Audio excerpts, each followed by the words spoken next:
Let me take you to the book of Matthew 27 when Jesus said, Eloi, Eloi, Eloi, Eloi, lama sabachthani. He was crying at the cross and he said, my Father, why have you forsaken me?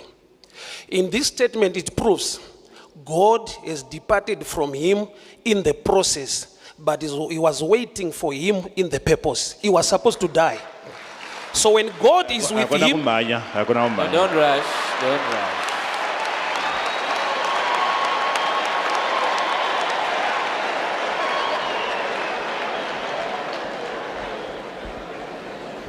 oh, sorry, right.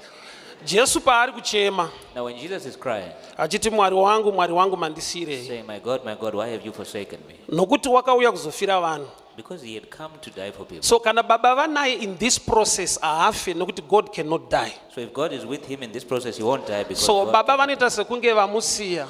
So the father had to seem as though he had stepped aside Nokuti vanaye mu purpose. because he is with him in the purpose. Saka baba vakamirira ku resurrection. So the father is waiting for the resurrection, You know that purpose yacho kana apedza the process. which is the purpose at the end of So the sometimes as a parent unoita sekunge hauna hanya. you seem like you don't Why? care. Because mu process iyo sekutaura kwamaita kuti mune ma-teachers arimo, Because mune in that pain process, irimo. there are teachers and But there's that that pain is there. nezvese zviri kuitika Everything that's happening, anoramba ari mwana wako. he continues to be Amaya your child. wangando vanomira ku purpose. Kupurpose. Father must go and wait Vabude the mu process. purpose Yes, and yes, step out of the yes. process.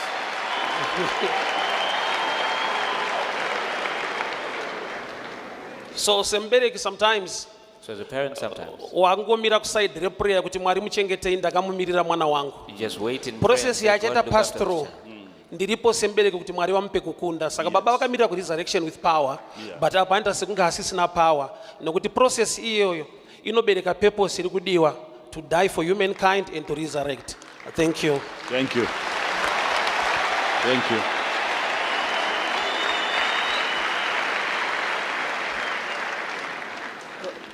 Thank you. I've seen this spirit even in football. They will love Manchester until they die. I know them. They will love Man U until they die. No matter. I'm sorry. I'm sorry. I'm sorry, guys. It's just an example. But I know this is true. No matter you are being swallowed. But one thing I know, Man U for life. That is a spirit. My promises amngari chinziva kuti nyaya iyi inogadzirwa sei chii chandofanirwa kuita shuwa Mwari vavimbisa kuti gore rino mota inodhiraivhika ndichadhiraivha saka kulaisensi hausi kuenda futi haidhiraivhwe nemutumwa ka. God, you take me far, you take me to nations. Hauna passport ka unoza pamwe pacho soka paground apa tikasamhanya unoenda far kupi.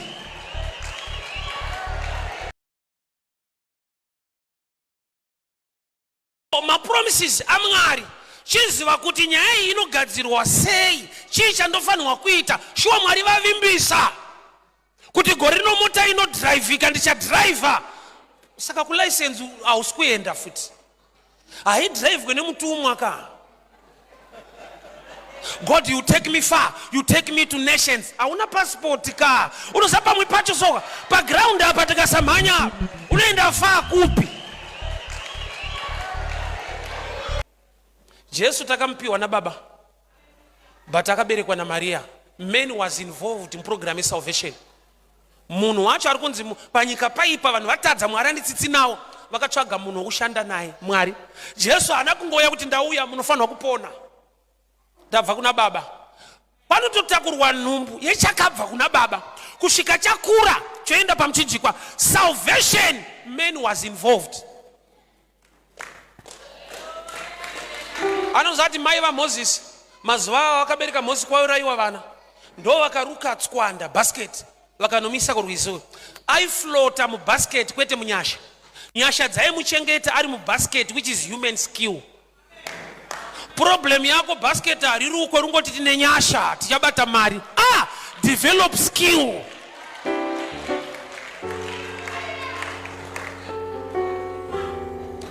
Jesu akaenda pamuchinjikwa. Cross is a man-made thing.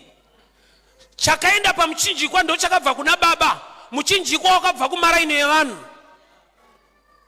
Takaponeswa pamuchinjikwa. Paunongoti muchinjikwa chinhu chedu. chamwari chinosvikogara pachinhu chedu. Ikrosi idanda arina Jesu ana kutobva naro kudenga ndezvepano. Saka Mwari vafunga kuponesa vanhu vakashandawo nezvinhu zvedu. Saka pese paunoda kuropafadzwa denga rirungocheuka kuti pazvinhu zvako haufa. Saka paRed Sea vachibvunza Moses kuti unei? Ehe wakaomerwa hamukrose but unei? Ndoda kushanda nezviripo. 2 Kings chapter 4 mukadzi akasirwa chikwereti akatonzi nemuprofita kumba Mwari mukaita zvakati pano muranda wenyu ndichadai pano muranda wenyu ndichadai. Promise nekuita 2 dimensions dzakasiyana. Vunza vanorudzana murudo machitanga kuonana. Change nini newe munhamo nematambudziko. Svika rufu rwatipesanisa pamapesana resumora usi rufu here.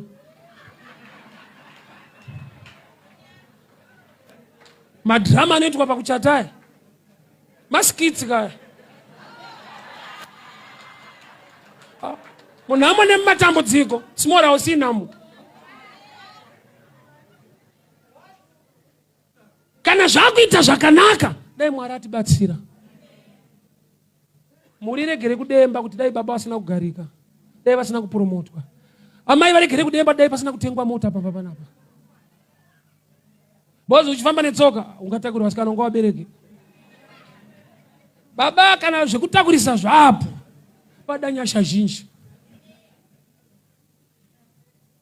Vachimisa zvauzo iwo ramba kadai. Anenge atoo Mwari.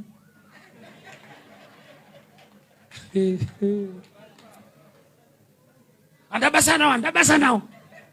Makudai. Dai Mwari atibatsira. The ability to manage. Need Mwari vaiona kuropafadza vari kutoda. But vari kutyira kukuluza. Uye vari kutyira kuti unoluza family. Ende vari kutyira kuti unogona kutofa kana kurwara. Ne breakthrough ichakunzira breakdown. Zvinhu zvaunoda nazvo zviri pastage zvinhu zvingori normal life. Zviri normal. Saka isaine kuti uchiri kure you don't have the capacity yekugamuchira zvakawanda. Yeah. Kana pa breakthrough diki iyo wakutoshaino sataure nevanhu.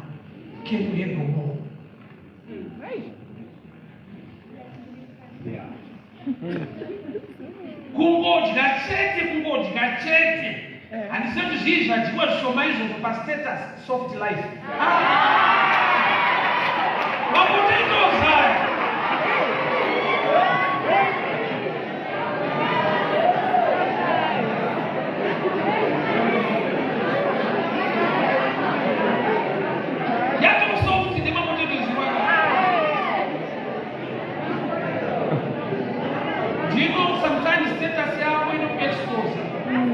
How mature you are in the things of life. Whenever you don't afford to achieve God, it's not necessary. Yeah, sure. Even as Zakadi, whenever I'm not sure, was I not what to put the good guys in place?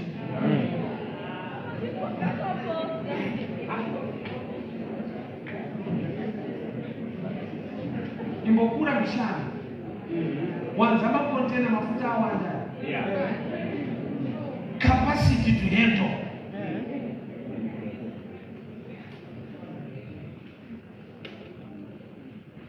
Ende zvimwe zvaunoposta asi zvako kuzoti ukaita zvako haufa. Ichokwadi shoko rinoti muroyi ngafe but unoziva kuti kana muroyi wako akatofa unogona kusasimuka muupenyu. Bhozi muroyi haasiri ari kutadzisa kuhodha. Iwe wagara uhodhe haushande urongoti muroyi wangu ngafe iwe utori muroyi welife yako munogona kutofa mese.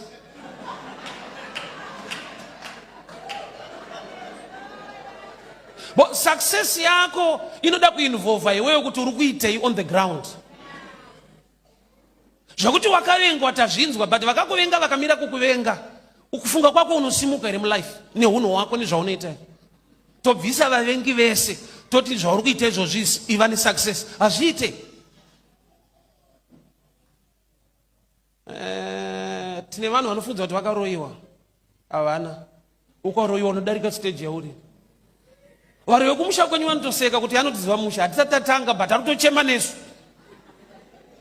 Why? Because zvinhu zveupenyu hwako zvinoinvolva iwewe kuparticipate nekuita kwako.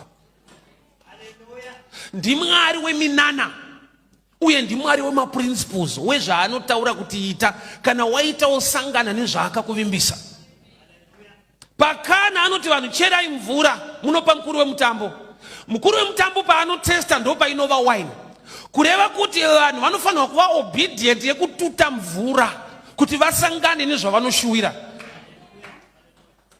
Paguva raRazaro bvisai dombo yekuti Razaro abude ndeyangu, yekuti awane mabudiro ndenyu.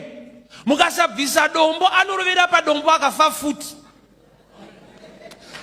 Kune mwanasikana akamutswa naJesu, amutswa vanhu vakupembera Jesu ndokobva avapa instruction inosustain a miracle. Akati kudi mupei chekudya. Because mukasabika anofa futi nenzara. Amutswa neminana. Rimwe gore mambo akati ndarota mombe dzakaonda dzichidya dzakakora. Usa ukaikalkulate naturally aibude mushi.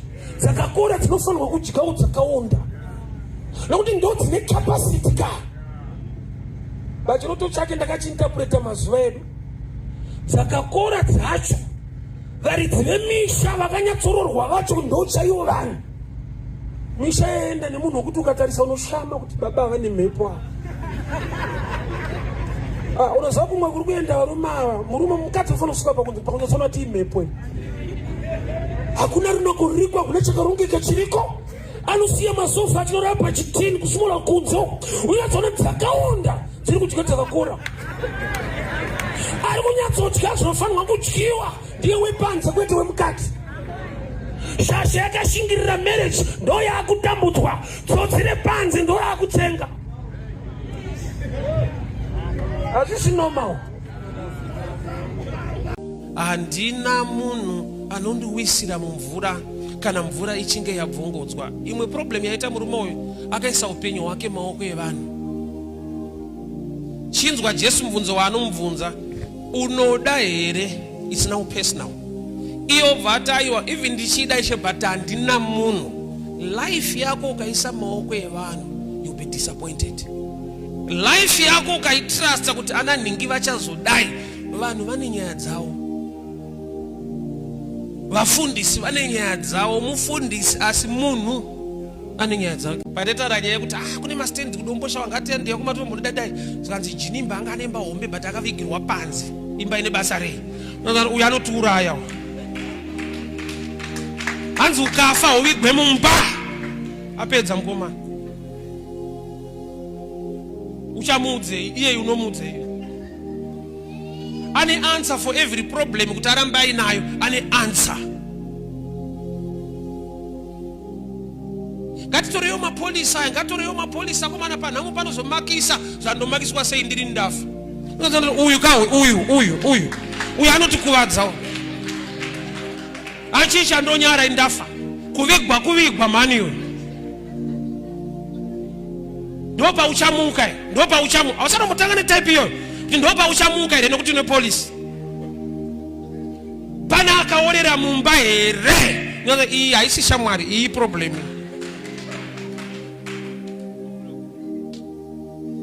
Ipapa uri kuzvinzwa aitombodaro kuti andiorere mumba.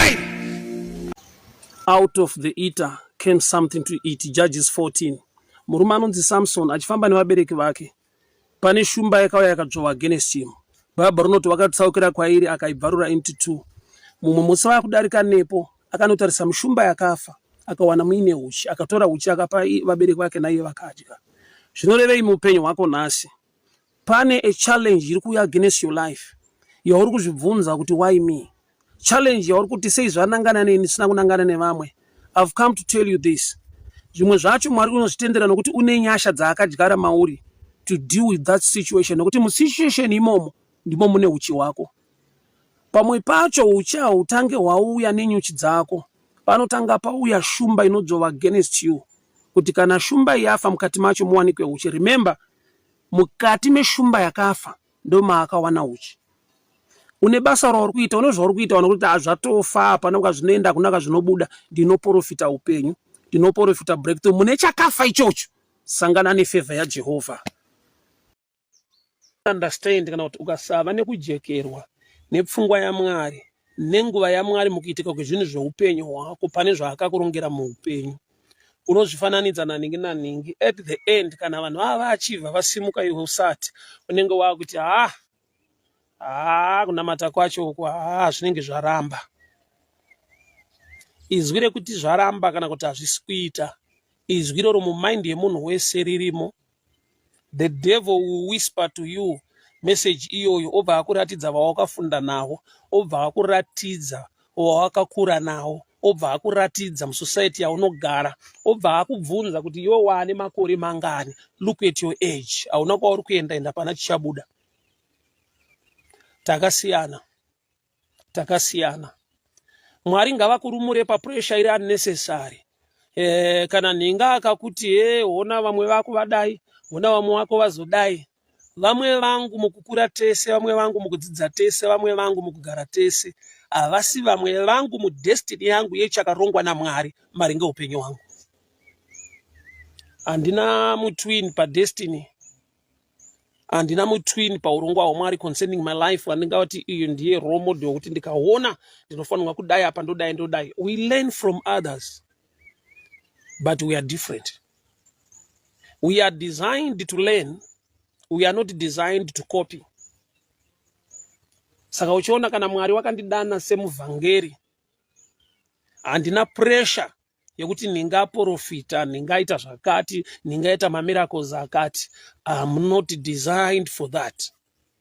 There is a reason yakatokosha mumind yaMwari yandinofanirwa kuremekedza. Sei Mwari vakandiita muvhangeri vakasitendera kuti ndive muprofita.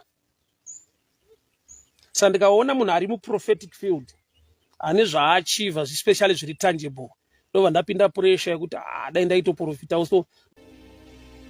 Wanaondasa record nezviri pamunhu auya ana kufunda, ana maconnections, ana kwaanosvika, ndo mavha vari kuona.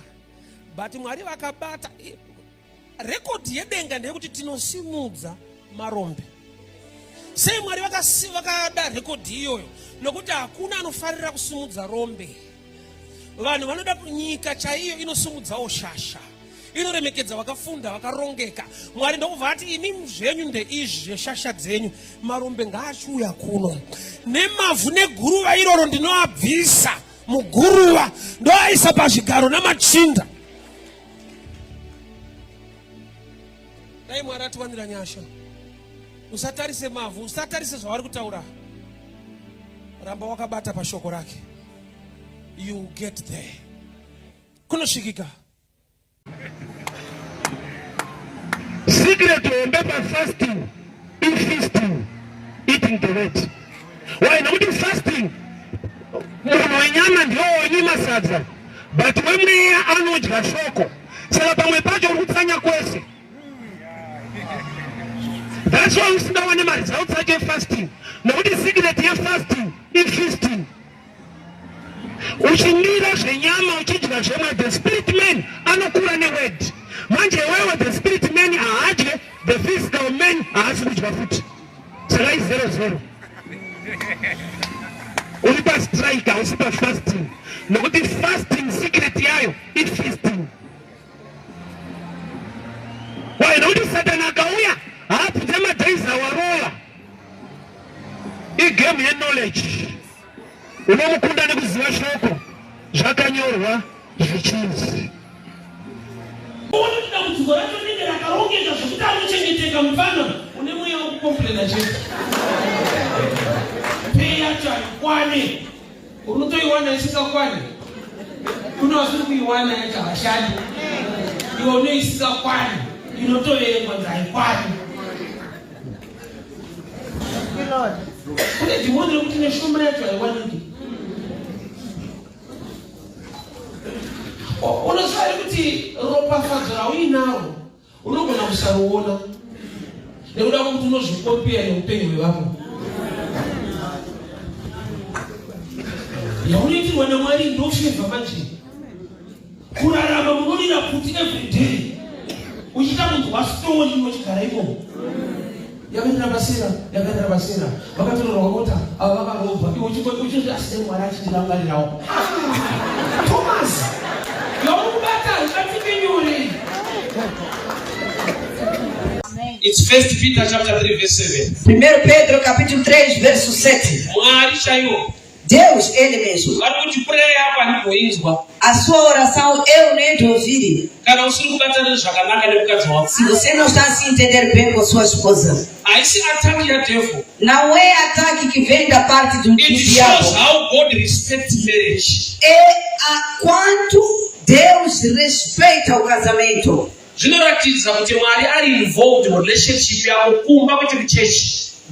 Isso mostra que Deus está envolvido no seu relacionamento ou no seu casamento, não dentro da igreja, mas na sua casa. I know it's hard. Eu sei que é duro. You need the grace of God. Você precisa da graça que vem da parte de Deus. Homens, cuidam bem dessas mulheres. Porque tem gabinete que a mulher foi colocada que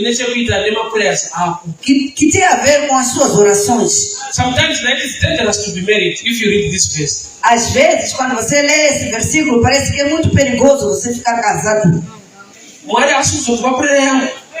Deus não te ouviu minha oração por causa da minha mulher. Talvez às vezes até a mulher dele é aquele que chateia muito. Mas se Deus está dizendo é aí mesmo, fica bem. Saka pane nguva yekuti munhu aponeswa, deliverance yaita, wadzikinurwa, ane ruponeso, but ane ma-challenges. Because azvirevo kuti ukagamuchira Jesu, all problems are gone. You still be the same person ane zvikwereti, the same person ane nyaya dzake muupenyu. Saka kana wagamuchira Jesu, uchaudzwa ripi? Because uchadzokera kunze uchangonzwa kunzi ungogamuchira Jesu, nyaya ndekuenda kumusha, nyaya ndekunozorora, tiri kuenda kudenga. Heaven is not a refugee camp for victims. Denga harisi nzvimbo ichanyaradza vanhu vanga vari patight. Denga inzvimbo ichanogara vanhu vakadzikinurwa, vakaponeswa. Yes, but life yaunorarama on earth ine chekuita nema-principles of the word. Rimwe zita raJesu is also the word. In the beginning was the word was God, the word became flesh, kureva kuti Jesu. So Jesus is also the word. So the word ma-principles ari muna Kristu. So ma-principles iwayo kaateerera, you have earthly life inotransforma. But ukagamuchira the person, truly you will make heaven. So muna Kristu mune two sides.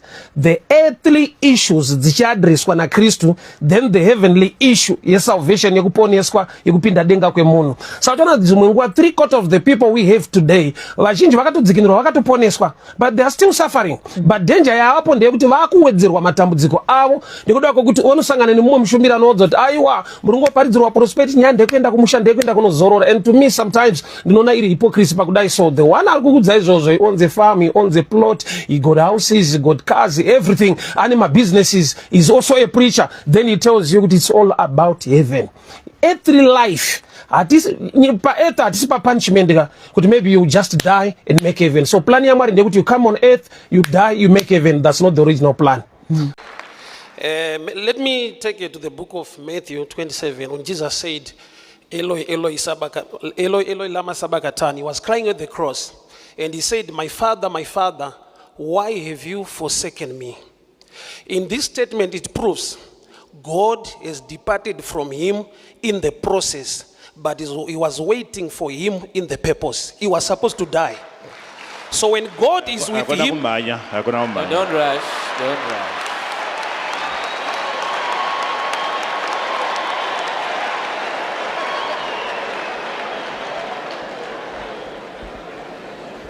oh, sorry, right. Jesu paari kuchema. Now when Jesus is crying, achiti mwari wangu mandisire. saying, my God, why have you forsaken me? Nokuti wakauya kuzofira vanhu. Because he had come to die for people. So kana baba vanaye in this process ahafe nokuti God cannot die. So if God is with him in this process, he won't die because So God baba cannot vanoita sekunge vamusiya. So the father had to seem as though he had stepped aside Nokuti vanaye mu purpose. because he is with him in the purpose. Saka baba vakamirira ku resurrection. So the father is waiting for the resurrection, Inova purpose yacho kana apedza the process. which is the purpose at the end of the So process. sometimes as a parent unoita sekunge hauna hanya. You seem like you don't Why? care. Because mu process iyo sekutaura kwamaita kuti mune ma-teachers arimo, Because mune that process, pain irimo, there are teachers and but there's that that pain is nezvese zviri kuitika everything that's happening. anoramba ari mwana wako He continues to amai be ava your child. ngavandi vanomira kupurpose kupurpose. This man must go and wait vabude in the muprocess purpose Yes, and yes, step yes. out of the process.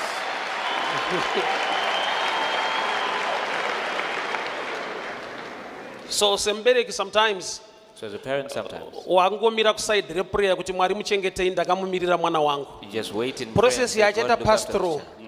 Ndiripo sembereki kuti Mwari wamupe kukunda. Saka baba vakamirira ku resurrection with power, but apa anta sekunga asisina power. Nokuti process iyoyo inobereka purpose iri kudiwa to die for humankind and to resurrect.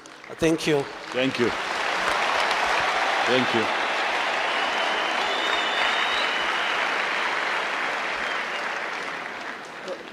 Thank you.